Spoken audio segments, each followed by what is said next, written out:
তো আমরা যেমন হচ্ছে আপনাদের এই ক্লাসে যেমন বেশিরভাগ কি আপনারা থিসিস স্টুডেন্ট বা এরকম আছেন কিনা আমি জানি না। আপনাদের যেমন আজকের ইয়েতে একটা ক্লিয়ার থিসিস টাইটেল এরকম একটা টপিক দেওয়া হয়েছে আর কি। আচ্ছা, তো রিসার্চ জিনিসটা কি, আসলে রিসার্চ আমরা কেন করব? আপনি ধরেন একটা, মানে আমি যদি বলি রাফলি একটা যদি উদাহরণ দিই, ধরেন একটা কাপড় কিনেন না আপনি, কাপড়ও যে কিনেন এটা বিশাল লম্বা, ধরেন গজ কাপড় থেকে একটা পিস আপনি কিনেন, আপনি ধরেন 3.5 গজ 4 গজ এরকম একটা কাপড় কিনেন না।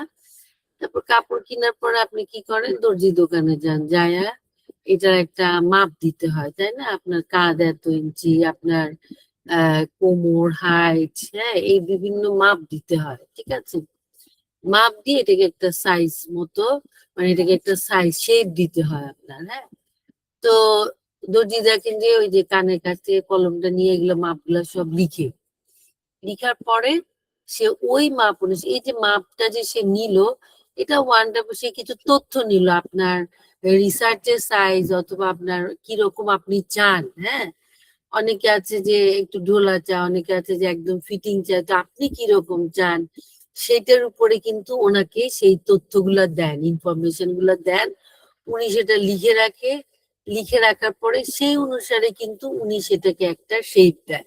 তাহলে দেখেন একটা বড় একটা কাপড় থেকে আপনি প্রথমে একটা 3 গজ 3.5 গজ বা 1.5 গজ যদি শার্ট বানান, একটা মাপ মতো একটা কাপড় নেন, সেটাকে আরো প্রিসাইজ ফরম্যাটে আপনি কি করেন, কিছু ইনফরমেশন দেন। সেই ইনফরমেশন অনুসারে আবার দর্জি কি করে, সেটা কাটে, কেটে একটা আপনার সাইজ মতো, আপনার রিকোয়ারমেন্টস মতো, জিনিসগুলো একটু খেয়াল করেন কথাগুলো, আপনার সাইজ আপনার রিকোয়ারমেন্টস অনুসারে উনি ওই জিনিসটাকে কেটে তারপর উনি এটাকে তৈরি করেন।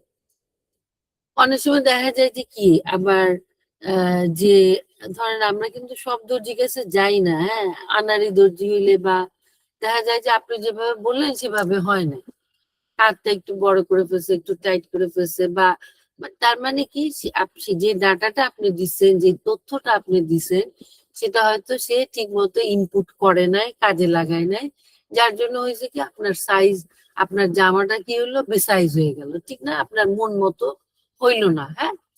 এই জিনিসগুলা, এটা জাস্ট একটা উদাহরণ দিলাম। তো এখানে তাহলে research is all about like that. এখানে একটা জিনিস যেটা রিসার্চে যেটা আমরা করি, সেটা হচ্ছে একটা সিস্টেমেটিক ওয়ে আমরা ফলো করি, তাই না? একটা সিস্টেম পাথ হয়ে আমরা ফলো করি, এটাই হচ্ছে আসলে রিসার্চের মেইন জিনিস, হ্যাঁ। যে একটা প্রবলেম আইডেন্টিফিকেশন করি, তারপরে review of literature, topic selection and problem statement, এই পাথওয়েটাই আমরা রিসার্চে ফলো করে, এটাকে বলে সিস্টেমেটিক ওয়ে। তারপরে formulation of the hypothesis or research question, then statement of the objective, planning of research, selection of research methodology, ethical consideration, pilot study or pretest বলি, data collection, data analysis, dissemination. তো জিনিসটা হচ্ছে, এটা হচ্ছে আমার প্রসেসটা, হ্যাঁ। আপনারা যারা থিসিস স্টুডেন্ট বা আপনারা যারা একদম বিগিনার, তারা কিন্তু প্রথমে প্রবলেম আইডেন্টিফিকেশন করেন, মানে হচ্ছে আপনি কি নিয়ে কাজ করতে চান, এইটা এইটা হচ্ছে আপনার মেইন হেডেক থাকে। তো আপনারা যদি স্টুডেন্ট থাকেন, সাধারণত আপনার যে সুপারভাইজার থাকে, অনেক সময় আপনি একটা টপিক পছন্দ করেন, আপনার সুপারভাইজারের সাথে ডিসকাস করেন, করার পরে সেই টপিকটা উনি দিয়ে দেয় যে তুমি এটা নিয়ে কাজ করো, অথবা আহ উনি সরাসরি দিয়ে দেয় যে ধরেন ওয়ার্ডে হোক বা প্র্যাকটিক্যাল লাইফে হোক, হ্যাঁ, যে এই জিনিসটা এখন বেশি ডিমান্ডিং অথবা বেশি অবজার্ভ করতেছি, এই প্রবলেমটা বেশি দেখা যাচ্ছে, তুমি এটা নিয়ে কাজ করো। সো এটা হচ্ছে আপনার মানে একদম প্রথমে যে প্রবলেমটা আপনি আইডেন্টিফাই করলেন, একদম ফার্স্ট স্টেপ, হ্যাঁ। তারপরে হয় কি, এই প্রবলেম আইডেন্টি, আসলে এই প্রবলেমটা নিয়ে আসলে কাজ করা যাবে কিনা, এখন আমরা এই যে মেথডে আসি কিছু। যেহেতু আমরা বললাম যে রিসার্চ, এই যে যেমন একটা আমরা একটা জামার কথা বললাম, যে বিশাল একটা কাপড় থেকে মাপজোক করে আপনার পছন্দ মতো, আপনার রিকোয়ারমেন্টস অনুসারে একটা সাইজে আপনাকে ফেলতে হবে। রিসার্চও সেরকম, হ্যাঁ। পুরা বাংলাদেশের সবাইকে নিয়ে আপনি কাজ করতে পারবেন না, পুরো পৃথিবীর সবাইকে নিয়ে আপনি কাজ করতে পারবেন না, বা সবকিছু নিয়ে আপনি কাজ করতে পারবেন। তো এই সব কিছু থেকে আপনাকে একটা মাপে একটা পরিমাণ আপনাকে নিতে হবে, আপনি কতটুকু নিয়ে কাজ করতে চান। হ্যাঁ, আপনি রিপ্রোডাক্টিভ হেলথ নিয়ে কাজ করতে পারেন, আপনি ম্যাটারনাল হেলথ নিয়ে কাজ করতে পারেন। যেহেতু আমি ডাক্তার, আমি এই রিলেটেড কথাবার্তাই আসলে বেশি বলি। আর যারা ধরেন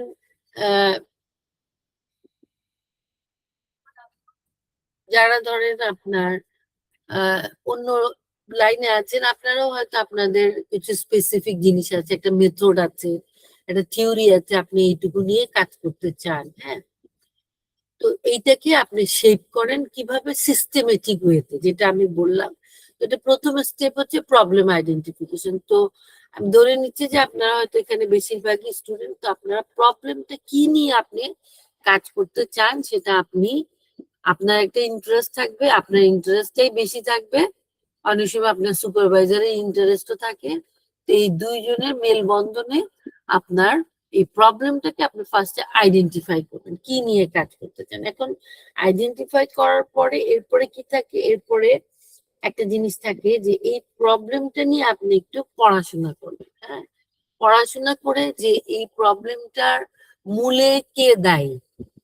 হ্যাঁ, যেমন আপনাদের এখানে একটা টপিক দিচ্ছে হচ্ছে যে find research gap from literature. হ্যাঁ, তো এই প্রবলেমটা যে আপনি আইডেন্টিফাই করলেন, এই প্রবলেমটার মূলে কে দায়ী, এই প্রবলেমটার জন্য কি কি ঘটনা ঘটতেছে এই প্রবলেমটার জন্য, অথবা এই প্রবলেমটা যদি আমি সলভ করি তাহলে আমার কি কি আমি উপকার পেতে পারি, আমার দেশের উপকার হইতে পারে, এই জিনিসগুলো আপনি সর্ট আউট করবেন। এগুলোকে বলে হচ্ছে প্রবলেম আইডেন্টিফিকেশনের পরবর্তী স্টেপ হচ্ছে প্রবলেম অ্যানালাইসিস করা।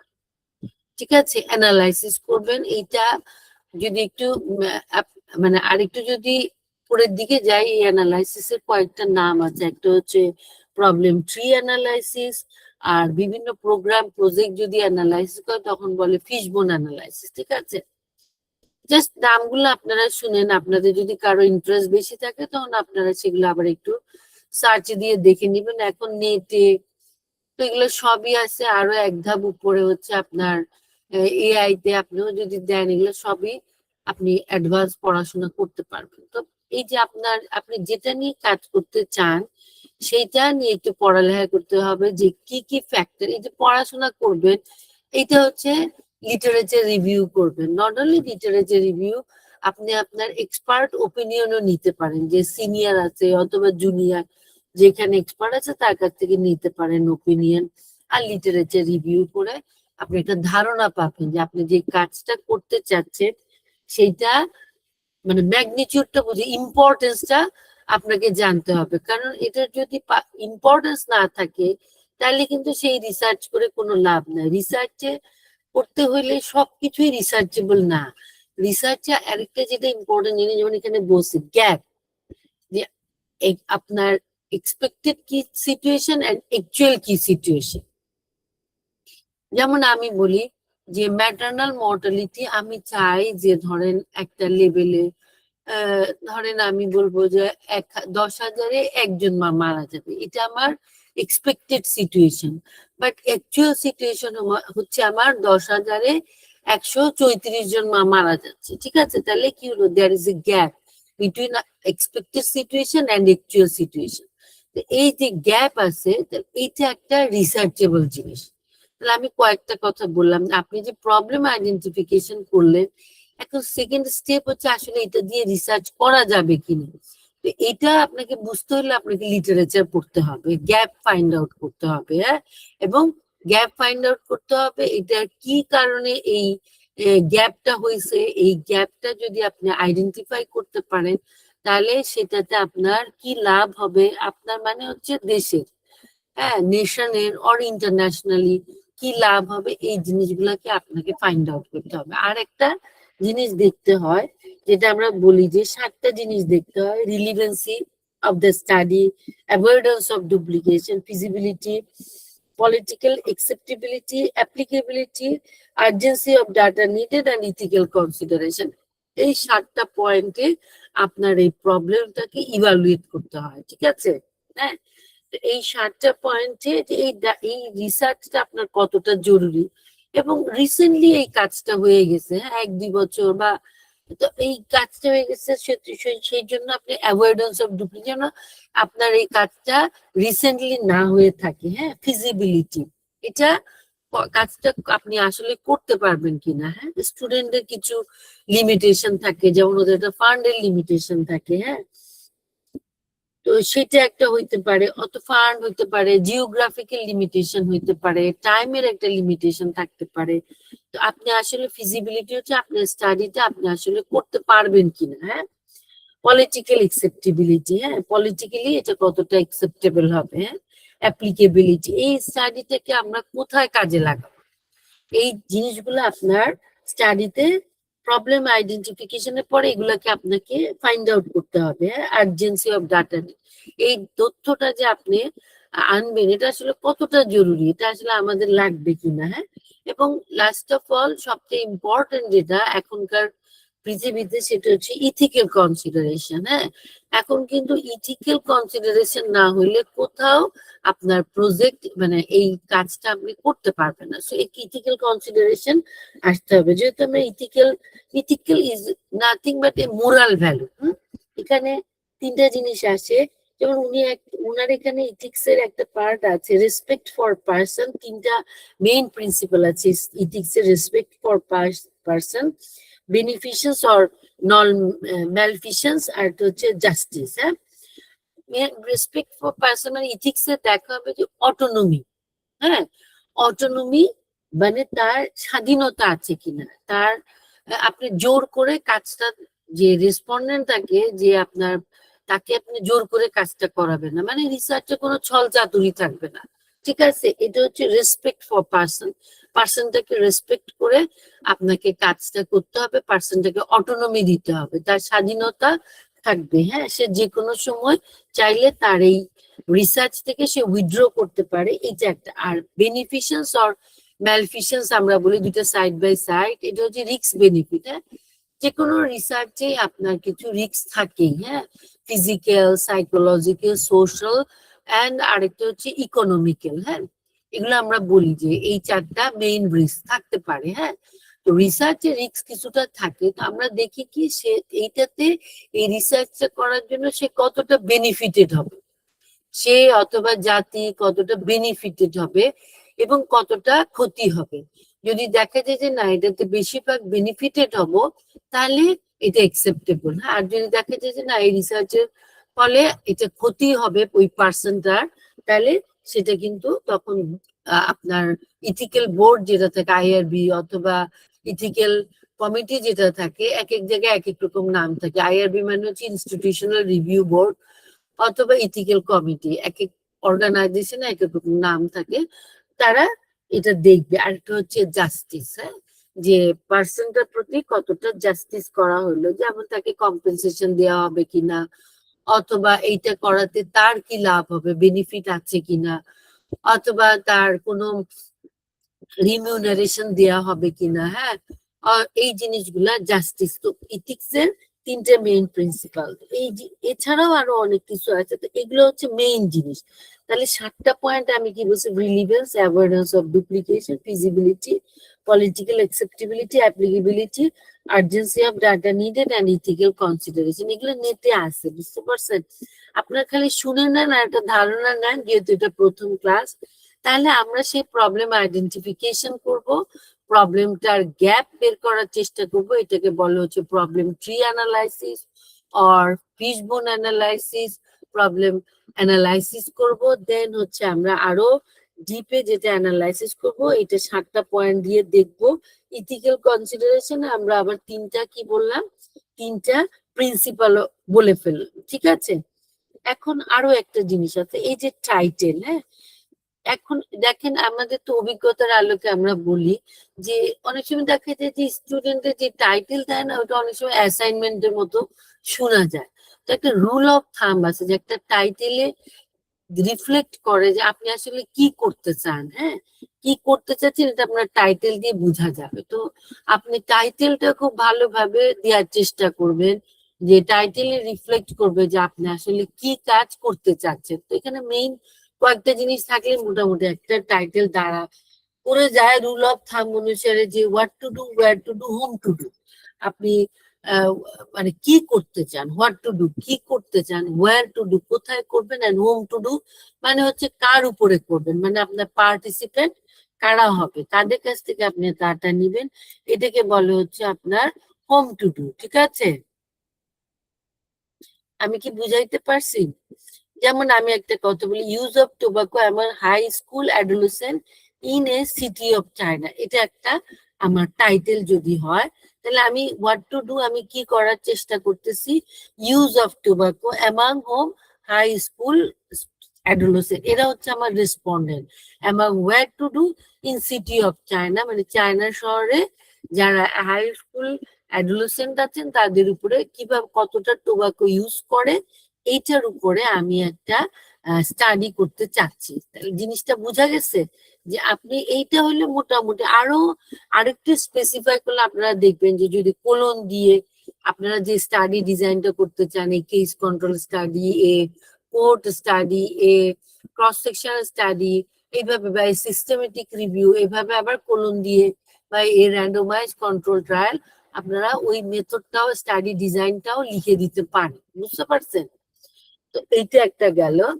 তো আপনাদের ওখানে আরেকটা ছিল যে রাইট স্টাডি ডিজাইন, এবং এইটা আপনার উপরে এবং আপনার সুপারভাইজারের উপর ডিপেন্ড করবে। হ্যাঁ, যেহেতু এখানে আমি দেখতেছি সবারই মুখ নতুন, তো আমি সেইভাবে কথা বলতেছি কি যে আপনার আপনার এবং আপনার সুপারভাইজার উপর ডিপেন্ড করবে যে কিরকম স্টাডি ডিজাইন আপনি এবং আপনার সুপারভাইজার চান। এগুলা ওই যে লিটারেচার সার্চ করবেন, ওইটার আলোকে আপনি একটা ধারণা নেবেন যে আপনি কিরকম স্টাডি ডিজাইন চান, কেস কন্ট্রোল, কোহোর্ট, হ্যাঁ, যে স্টাডি ডিজাইন গুলো আছে, অর ক্রস সেকশন স্টাডি কোনটা আপনি চান সেটা আপনি ঠিক করবেন। ঠিক আছে, তাহলে এই মোটামুটি গেল আপনার যে একটা থিসিস টাইটেল আপনি কিভাবে তৈরি করবেন, একটা প্রবলেম আইডেন্টিফিকেশন থেকে একটা টাইটেলে আপনি কিভাবে যাবেন, এটা হচ্ছে মোটামুটি আপনার একটা ধারণা। আর কি আছে, আর হচ্ছে এখন এরপরে আছে মেথড, আপনি কি মেথডে করবেন, হ্যাঁ, সেইটার ভিতরে কি কি থাকে আমি একটু এট এ গ্ল্যান্সে বলি। যেহেতু আমরা বলছি যে রিসার্চ মানে হচ্ছে একটা সিস্টেমেটিক ওয়ে, হ্যাঁ, সিস্টেমেটিক ওয়েতে, তাহলে প্রথমে গেলে প্রবলেম আইডেন্টিফিকেশন, লিটারেচার রিভিউ, দেন হচ্ছে আপনার টপিক সিলেকশন, দেন হচ্ছে আপনি একটা রিসার্চ কোয়েশ্চেন ডেভেলপ করবেন। ঠিক আছে, রিসার্চ কোয়েশ্চেন, দেন হচ্ছে আপনার রিসার্চ কোয়েশ্চেন আর হাইপোথিসিস, দেন হচ্ছে আপনার একটা অবজেক্টিভ দিতে হয়। অবজেক্টিভ মানে হচ্ছে যে আপনি কিভাবে কাজটা করবেন, এটা আপনার অবজেক্টিভ দিয়ে রিফ্লেক্ট হয়। হ্যাঁ, দেন হচ্ছে আপনার প্ল্যান, মানে planning of research, it is হচ্ছে ওয়ান টাইপ অফ ফিজিবিলিটি। দেন হচ্ছে আপনার স্টাডি ডিজাইন, আপনি স্টাডি মেথড, হ্যাঁ, মেথডটা কি, আপনার স্টাডি ডিজাইনটা কেমন হবে, স্টাডি প্লেস হবে কোথায়, কোথায় ডাটা কালেকশন করবেন, এবং কারা আপনার রেসপন্ডেন্ট হবে, কাদের কাছ থেকে আপনি তথ্যটা নিবেন, কতদিন ধরে আপনি রিসার্চটা করবেন, আপনার স্যাম্পল সাইজ কতটুকু হবে, হ্যাঁ, এই যে জিনিসগুলা বলা, স্যাম্পল সাইজ, এই স্যাম্পল সাইজ যে ক্যালকুলেট করবেন, এবং এই যে তথ্যটা যে নিবেন কিভাবে নিবেন, স্যাম্পল যে কালেক্ট করবেন কোন মেথডে আপনি স্যাম্পলটা কালেক্ট করবেন। ঠিক আছে, তো এইটা একটা গেল। তারপর হচ্ছে আপনার স্যাম্পল সাইজের পর হচ্ছে আপনার কিভাবে ডাটা কালেকশন ইনস্ট্রুমেন্ট আপনার কি হবে এবং কিভাবে আপনি ডাটা কালেকশন করবেন, এগুলা বিভিন্ন এই যে প্রসেস গুলা মেথডে, এই জিনিসগুলা আপনাকে একটা একটা করে সাজাইতে হবে। ঠিক আছে, একটা একটু যে ধরেন একটা মালা যেরকম তৈরি করে না, একটা একটা একটা করে পুঁতি ঢুকায় একটা মালা তৈরি করে, সেরকম মেথডস এর ভিতরে একটা একটা করে আপনার মালার মতো এক একটা স্টাডি ডিজাইন থেকে শুরু করে একেবারে ডাটা অ্যানালাইসিস থেকে শুরু করে ইথিক্যাল কনসিডারেশন পর্যন্ত একদম পুরা 11টা 12টা পয়েন্ট থাকে, এই পয়েন্ট গুলো একটা একটা করে আপনাকে ঢুকাইতে হবে, একটা মালার মতো তৈরি করতে হবে। বুঝতে পারছেন? So this is the method. Then আপনার এইবার থাকে হচ্ছে একটা ইনস্ট্রুমেন্ট আপনি তৈরি করবেন, ডাটা কালেকশন যেটা দিয়ে করবেন সেটা ইনস্ট্রুমেন্ট আপনি তৈরি করে তারপরে আপনি ফিল্ডে প্রি টেস্ট করতে হবে। প্রি টেস্ট মানে কি one type of trial. One type of trial মানে কি, যেমন আপনি যে একটা জামা কিনেন, হ্যাঁ, আপনি কি করেন, জামাটাকে ট্রায়াল দেন, তাই না? 2 বার 3 বার, কতক্ষণ পর্যন্ত ট্রায়াল দেন? যতক্ষণ পর্যন্ত না আপনার মনের মতো না হয়, আপনার বডি মানে ফিট হয়েছে কিনা, বা আপনি যেরকম চাচ্ছেন সেরকম হয়েছে কিনা, এটা কতক্ষণ পর্যন্ত আপনি ট্রায়াল দেন? যতক্ষণ পর্যন্ত আপনার মানে রিকোয়ারমেন্টস, আপনার ডিমান্ড ফুলফিল না করতেছে, আপনি ততক্ষণ পর্যন্ত ট্রায়াল দেন। তো প্রি টেস্ট হচ্ছে স্টাডির ট্রায়াল। আপনি প্রি টেস্ট 2 বার 3 বার করবেন, যতক্ষণ পর্যন্ত আপনার রিকোয়ারমেন্টস ফুলফিল না হবে আপনি করতে থাকবেন, ঠিক আছে? তো এই জিনিসগুলা মোটামুটি আমাকে তো এই জিনিসগুলাই বলছে। আর কি কিছু বাকি আছে আপনার টপিকসে? আর কি কিছু বাকি আছে? না ম্যাম, মোটামুটি সব কাভার হয়েছে। হ্যাঁ। ম্যাম, ওটা তো ওই যে টাইটেলের ব্যাপারে যে গাইডলাইনের কথাও বললেন যে ম্যাম আমরা একটা টাইটেলটা কিভাবে কি থাকবে বা কি কোনটা? ম্যাম হচ্ছে যে আমরা টাইটেল সিলেকশনের সময় যেটা বললাম আর কি, যে হুম। আপনি যে বললেন ম্যাম 5টা থাম্বনেইলের কথা যে বললেন, বা 5টা থাম না, পয়েন্ট। 7টা। 4টা, জি ম্যাম। হ্যাঁ, relevance, avoidance of duplication, feasibility, political acceptability, applicability, urgency of data needed, ethical consideration, এগুলো নেটেও আছে। জি ম্যাম। 7টা বলছে। জি ম্যাম। বলেন। ম্যাম ওইটাই বলতেছিলাম যে ওগুলা একটু নোট ডাউন করলেই মোটামুটি একটা সুন্দর টাইটেল যদি ম্যাম ফিক্স করা যায়, তো দেখা যাচ্ছে যে স্টাডিটা মোটামুটি গুছিয়ে ফেলা যায় যে আসলে আমরা কি হ্যাঁ, করব, কিভাবে করব। মানে জিনিসটা আসলে কি বলাটা মনে অনেক অনেক সোজা মনে হয়, যে একটা হুম টাইটেল হুম হুম। ফিক্স করে ফেললেই হয়ে যায়, কিন্তু আসলে টাইটেলটা ওই যে বললাম না, টাইটেলটা ফিক্স করতে হইলে আপনাকে সবকিছুই, হ্যাঁ। আপনাকে প্রবলেম আইডেন্টিফিকেশন করার পরে আপনার কাজ আছে, হ্যাঁ। জি সে ম্যাম। কাজটা হচ্ছে আপনার যে লিটারেচার সার্চ করে প্রবলেম অ্যানালাইসিস করা, ঠিক আছে? জি এই ম্যাম। প্রবলেম অ্যানালাইসিস করা মানে হচ্ছে আপনার আহ, হ্যাঁ, এই যে হচ্ছে একটা গুরুত্বপূর্ণ কাজ, যে এই যে গ্যাপ, আপনি একটা কথা বলছেন যেটা হচ্ছে যে গ্যাপ, ফাইন্ড রিসার্চ গ্যাপ, সেই রিসার্চ গ্যাপটা ফাইন্ড আউট করা, কারণ গ্যাপ ছাড়া কিন্তু কোনো স্টাডি হবে না। না। বুঝা গেছে যে আমার এক্সপেক্টেড সিচুয়েশন আর অ্যাকচুয়াল সিচুয়েশন যদি একই রকম থাকে, তাহলে এই রিসার্চের তো কোনো মানে হয় না। রিসার্চ মানে হচ্ছে আপনি ফাইন্ড আউট দা গ্যাপ। এই গ্যাপ বের করতে হইলে আপনাকে লিটারেচার সার্চ করতে হবে, প্রচুর লিটারেচার পড়াশোনা করতে হবে, ঠিক আছে? আমরা বলি যে রিসার্চ করার আগে অন্তত 80% লিটারেচার আপনার পড়া হয়ে যাবে, হ্যাঁ। তো এইটা জিনিসটা হচ্ছে এইরকম, হ্যাঁ। তাহলে এই যে problem identification and problem analysis, তারপরে আরো ডেপথে যদি আমি যে একটা টাইটেল কিভাবে লিখবো, এবং আরো ডেপথে হচ্ছে যে ওই যে 7টা ক্রাইটেরিয়া অনুসারে আপনি ফাইন্ড আউট করবেন যে আপনি কাজটা আসলে করতে পারবেন কিনা, হ্যাঁ। এটা জি একটা ম্যাম। স্কোরিং আছে। এই 7টা পয়েন্টকে যদি আপনি 1 2 3 ধরেন, তাহলে আপনার লোয়েস্ট ভ্যালু হবে 7, আর হাইয়েস্ট ভ্যালু হবে 21, হ্যাঁ। তাহলে এইটা আপনি একটা সাম আপ করলে আপনি নিজেও বুঝতে পারবেন যে আপনি আসলে কাজটা করতে পারবেন কিনা, বা কাজটা কতটা করা যাবে, ঠিক আছে? আর সাথে আমরা ইথিক্যাল কনসিডারেশন, যেটা আপনি একটা কথা বলছেন যে ইথিক্স, আরেকটা বলছেন ফিজিবিলিটি, ওইটা আমি একটু টাচ করছি, যে আপনার feasibility on the sense of your resource, তারপরে on the sense of your logistic, on the sense of your geographical distribution or time frame, হ্যাঁ। যেমন হচ্ছে আপনি যেই সময়ে টাইম ফ্রেমটা দিচ্ছেন, সেই টাইম ফ্রেমে আপনি এই কাজটা করতে পারবেন না, তাহলে আপনাকে ঠিক করতে হবে যে ওই টাইম ফ্রেমের ভিতরে আপনি কোন কাজটা করতে পারবেন। বিশেষ করে থিসিস স্টুডেন্টরা হয়তো 1 বছর একটা টাইম ফ্রেম দেয়, অথবা 6 মাস, তাহলে আপনি 6 মাস 1 বছরের ভিতর যে কাজটা করতে পারবেন সেটাই আপনাকে করতে হবে, হ্যাঁ। জি। অথবা আপনি যে জিওগ্রাফিক্যাল এরিয়া, আপনি যে জিওগ্রাফিক্যাল এরিয়ায় ডাটা কালেকশন করতে যাবেন, দেখা যাচ্ছে যে ওই সময় ওইখানে কোনো আপনার আনইউজুয়াল অকারেন্স হয়েছে, হঠাৎ বন্যা হয়েছে, অথবা হঠাৎ মারামারি হয়েছে, হঠাৎ কোনো একটা ইমার্জেন্সি অ্যারাইজ করছে, ঠিক আছে? তো জিওগ্রাফিক্যাল এরিয়াটা আপনি আসলে ওই সময়ে ওই জায়গায় ডাটা কালেকশন করতে যেতে পারবেন কিনা, এটা ইম্পর্টেন্ট, হ্যাঁ। আর হচ্ছে আপনার টাকা পয়সার তো একটা ব্যাপার আছে। আবার অনেক সময় আছে যে আপনি যে ইনস্ট্রুমেন্ট দিয়ে করতে চাচ্ছেন, অথবা যে রিয়েজেন্ট দিয়ে করতে চাচ্ছেন, সেই রিয়েজেন্ট বাংলাদেশেই নাই, সেই রিয়েজেন্ট হয়তো আপনার আমেরিকা থেকে আসতে হবে, ঠিক আছে, তাহলে আপনার ওই পিরিয়ডের ভিতরে ওই রিয়েজেন্ট আসতে পারবে কিনা, বা জি ওই ম্যাম, যে রিসেন্টলি ম্যাম হচ্ছে ওই যে সার্ভাইকাল ক্যান্সার সেল স্ক্রিনিং কিটটা নিয়ে ম্যাম, হুম, ওইটার কিটটাই পাওয়া যাচ্ছে না, তো হ্যাঁ এর জন্য এক্স্যাক্টলি কয়েকটা স্টাডি অফ হয়ে এরকম। গেছে। যে মেশিনটা দিয়ে আপনি করতে চাচ্ছেন, আপনি তো বাইরের একটা স্টাডি দিয়ে ওই মেশিন দিয়ে লিখছেন যে আমি এই মেশিন দিয়ে করব, অত হুম। দেখা যাচ্ছে বাংলাদেশে ওই মেশিন নাই। তাহলে এই জিনিসগুলোকে বলা হচ্ছে আপনার ফিজিবিলিটি।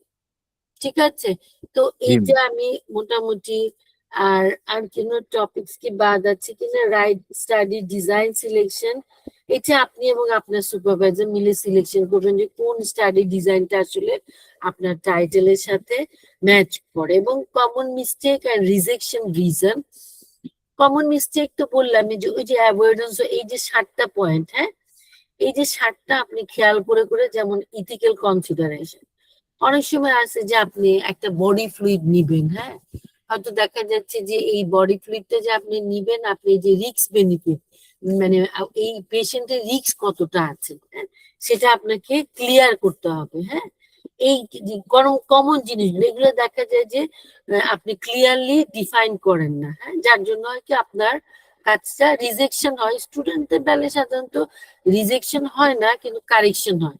তো 7টা পয়েন্ট আপনি যদি, বা উনি একটা কাজ করবে, এই প্রজেক্টটা জমা দিছে কিন্তু এটা দেখা গেলো যে ডুপ্লিকেট, এই উনি হয়তো নেট দেখে একটা কাজ যেরকম আছে এটা হুবহুই উনি করবে, এটা স্টুডেন্টরা অনেক সময় করে একদম নেটে যেই কাজটা আছে, ধর নেপালে একটা কাজ হয়েছে, ইংল্যান্ডে একটা কাজ হয়েছে, ওই টাইটেলটাই উনি পুরোপুরি দিয়ে দেয়, উনি হয়তো চিন্তা করে না যে বাংলাদেশে এই কাজটা করা যাবে কিনা। সো এগুলো হচ্ছে স্টুডেন্টদের কমন মিস্টেক। আর আরেকটা যেটা বলবো, ওরা লিটারেচার রিভিউ করতে চায় না। লিটারেচার না রিভিউ করলে আসলে আপনার স্টাডিটা কমপ্লিট হবে না। বললাম তো আপনার লিটারেচার একটা প্রজেক্ট জমা দেওয়ার আগে 80% আপনার লিটারেচার রিভিউ করে ফেলতে হবে। সো এটা স্টুডেন্টদের ক্ষেত্রে this are the common mistake and rejection.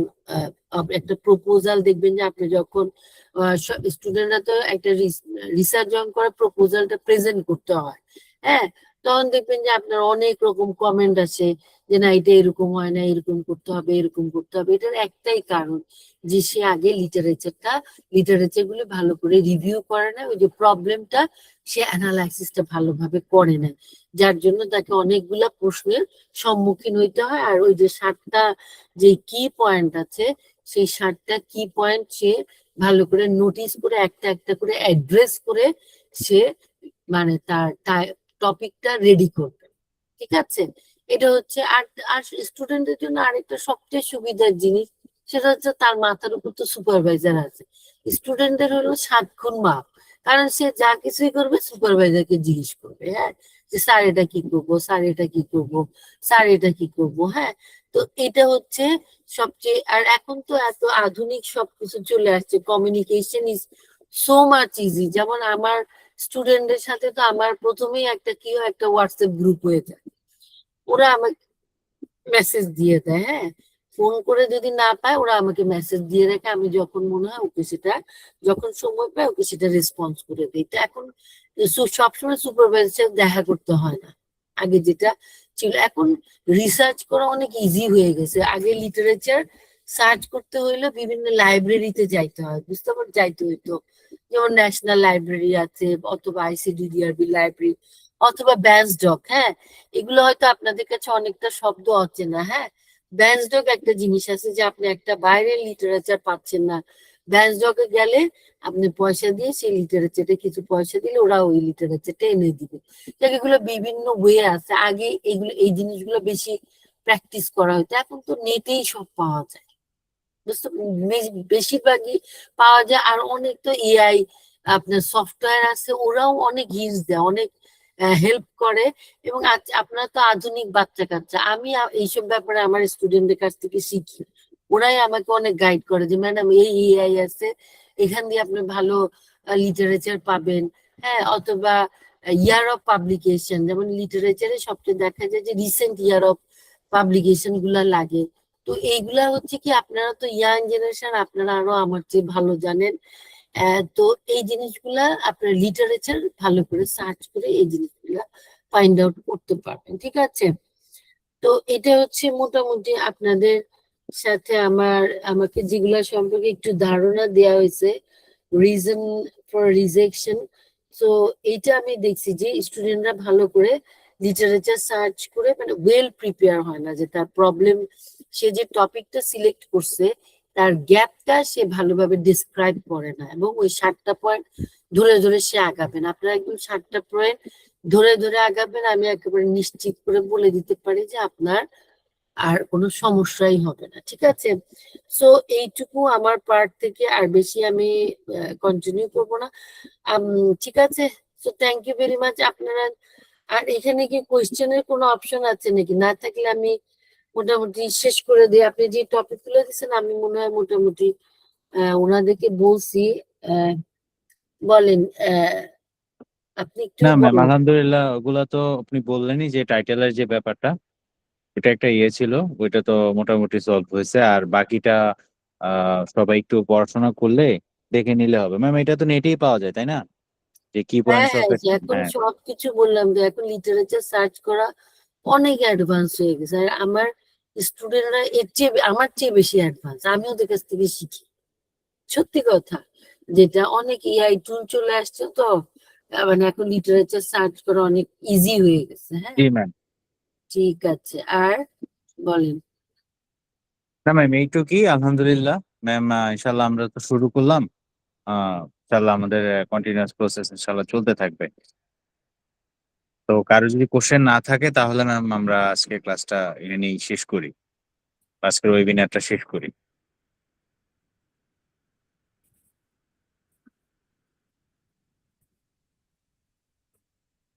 ঠিক আছে ম্যাম, মনে হয় সবাই ইয়ে হয়ে গেছে, মোটামুটি হ্যাঁ, clear. Thank you very much. আপনারা সবাই জি। ভালো থাকেন, ঠিক আছে? জি ম্যাম। আচ্ছা ম্যাম, সালাম আলাইকুম।